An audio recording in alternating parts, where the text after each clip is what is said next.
2, 1. We are live, ladies and gentlemen. Sean Harvey here, Successful Dynamic Duo, and my billionaire sister over here, pointing over there, Julia Patterson from Calgary, Alberta. We had some technical difficulties, scheduling error, whatever the hell it was, whatever it is, what it is. We're here. We do apologize for not starting at 10:30 as we had planned. Anyways, what we're going to talk about today is, do you let your energy control what you do or don't do, or the promises that you make to yourself? Julia, what do you got to say on that? That's a big one. Sean and I were just talking about, hello everybody. Sorry we're late. I'll go back up a little bit here. Who says everything has to be perfect, right? Exactly. Nobody's perfect. Else, right?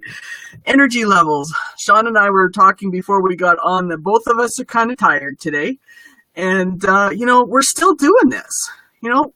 We have our goals, we have our dreams, we have things that we want to do in life.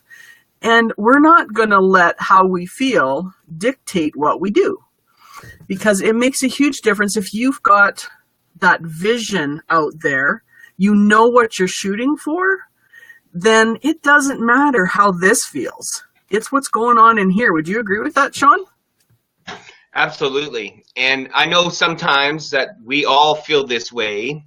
You feel like a complete bag of crap. You got ran over by a Mack truck and hit by a freight train by the number of hours that you work in a week. But at the end of the day, it's what are you putting into your mind, your emotional bank account? What are you doing when you have that, on how to get yourself where you need to be mentally, emotionally, and internally? Are you reading good books? Are you listening to audios? I mean, I used to work 90 plus hours a week in a truck. I had a lot of time to think. You listen to the radio, the same old song on a different station. You flip the station. It doesn't really serve you. It just serves the broadcast frequencies to the radio stations that, hey, we got a lot of viewers on today. So I found a mentor, and he said to me, get something going on in your automobile university so that you can do what you need to do in your life and your business and help yourself while you're driving and have lots of time to think. So I went to the bookstore, I went to Chapters, I went to Indigo, and I purchased audiobooks. I just grabbed whoever I had seen or heard of from somebody else, John Maxwell, Zig Ziglar, Les Brown, there's many others, and I just started chewing through the audios, and eventually my internal persona was changing, and I was feeling more upbeat because of what I was listening to. And we have jobs and lives that are stressful. We all do. Nobody's perfect, but at the end of the day, it's what you put into your emotional bank account. If 80,000 things every week or every day are negative, and you're not putting positive things into your emotional bank account, you're eventually going to be like all the other negative Nellies in the world. Would you agree with that, Julia?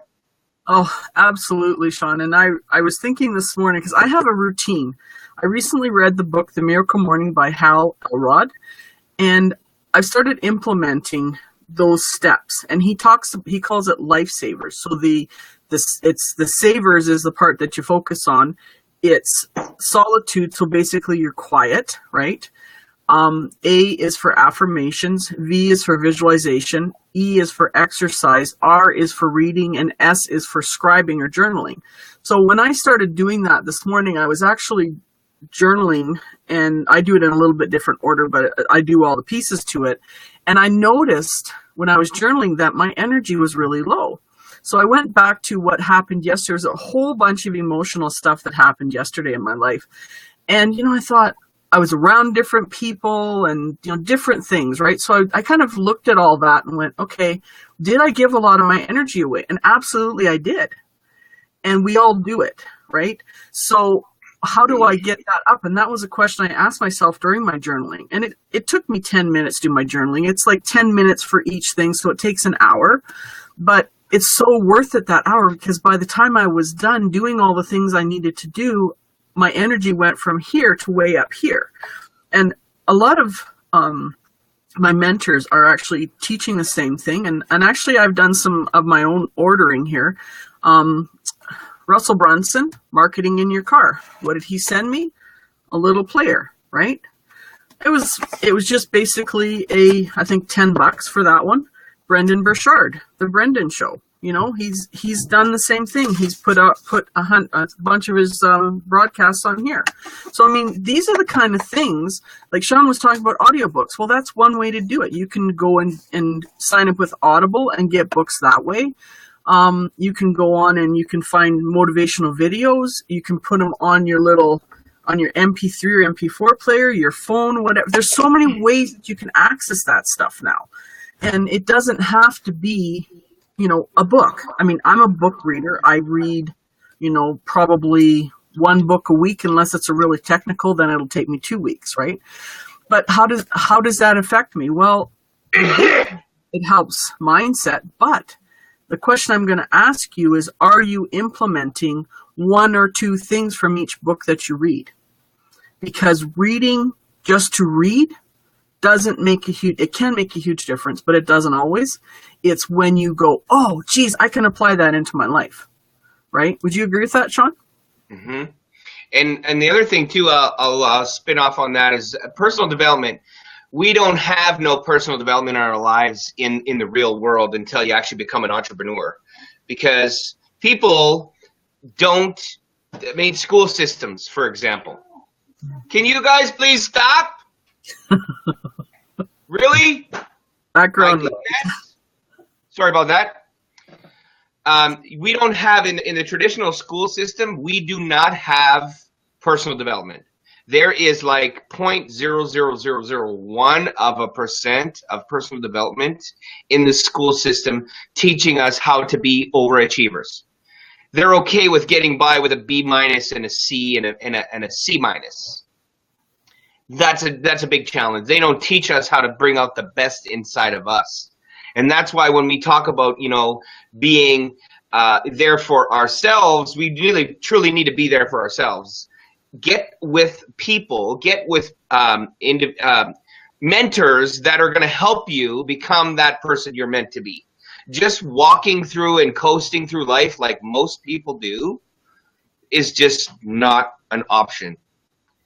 Going through life, just kind of settling, going to work like a zombie, you know, like that commercial, that movie is all the people walking in zombie line in unison, and they go to the job and they punch in and they do their job for the day. It's like an assembly line.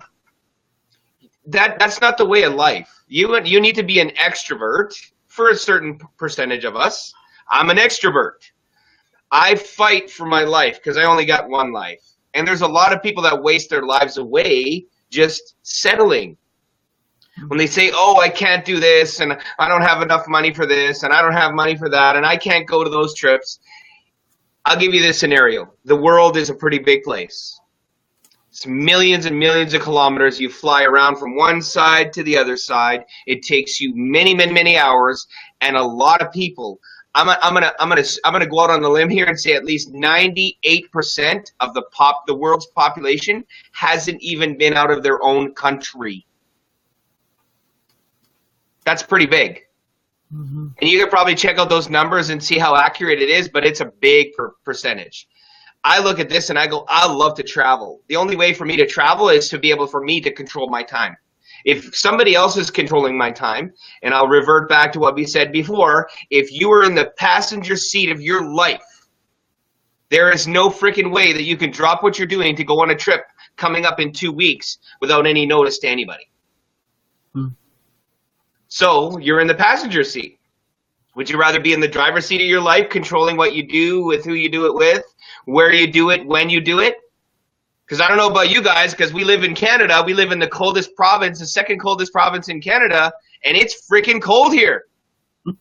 I am sick and tired of freezing my anatomy off when you guys in Orlando and many warm places are complaining because it's cold and you got to wear a sweater and it's plus like, I don't know, 65 degrees Fahrenheit, which is still plus 20 for us Canadians. I would live in shorts 24/7, 365.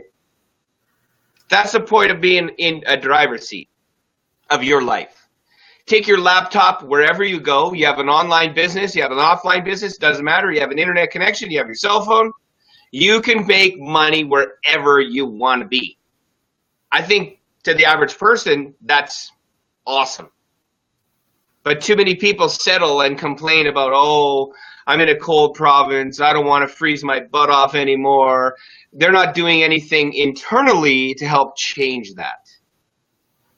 And I think that that has a lot to do. If you get more personal development in your life with what you put into your life, when you change the inner roots, you change the outer fruits, I promise you, you can live wherever the heck you want to live. Because I'm pretty sure Julia feels the same way I do about cold frickin' weather. Actually, I don't like it too hot.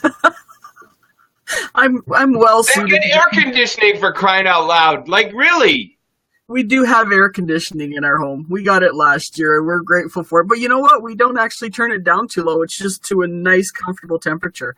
So, I mean, we're not freezing by any stretch of the imagination. But, you know, like today's going to be 29 Celsius here. Well, I don't even know what that would be in Fahrenheit. But that feels hot to us because we're not used to it. But it was 9 degrees this morning.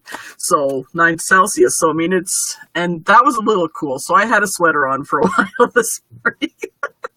Anyway, but back to energy. I have to say that I was thinking about it while Sean was talking, is that there's a certain energy when you have your own business, because if you found out what you're doing, like if you're passionate, if you love what you do, you don't ever feel like you're working. And and that's the ideal situation. So I find that entrepreneurs, it's the mindset first of, once they get to that point where they find what if they love what they're doing, they have a certain energy about them because it doesn't feel like work, right? So somebody who's in a job, and people need to do that to pay their bills, we get that.